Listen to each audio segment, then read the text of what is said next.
سفارش کرنا۔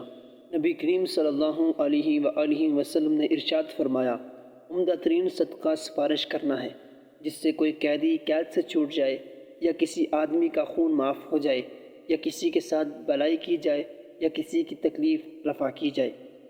ہر تکلیف پر اجر ملنا۔ نبی کریم صلی اللہ علیہ وآلہ وسلم نے ارشاد فرمایا، جب تم میں سے کسی کو کوئی تکلیف پہنچے تو اسے چاہیے کہ وہ یہ کہے، انا للہ و انا الیہ راجعون، یا اللہ میں اس تکلیف پر ثواب کا طلبگار ہوں، مجھے اس پر اجر عطا فرمائیے اور اس کی جگہ مجھے کوئی اس سے بہتر چیز عطا فرمائے۔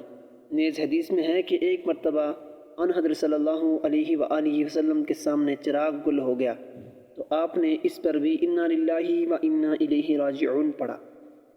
نماز جنازہ کا ثواب۔ نبی کریم صلی اللہ علیہ وآلہ وسلم نے ارشاد فرمایا، جو شخص کسی جنازے پر نماز پڑھے اس کو 1 قرات ملے گا، اور جو اس کے پیچھے جائے یہاں تک کہ اس کی تدفین مکمل ہو جائے تو اس کو 2 قرات ملیں گی، جن میں سے ایک احد کے پہاڑ کے برابر ہوگا۔ تعزیت و تسلی۔ نبی کریم صلی اللہ علیہ وآلہ وسلم نے ارشاد فرمایا، جو شخص کسی مصیبت زدہ کی تعزیت یعنی تسلی کرے اسے اتنا ہی ثواب ملے گا جتنا اس مصیبت زدہ کو اس مصیبت پر ملتا ہے۔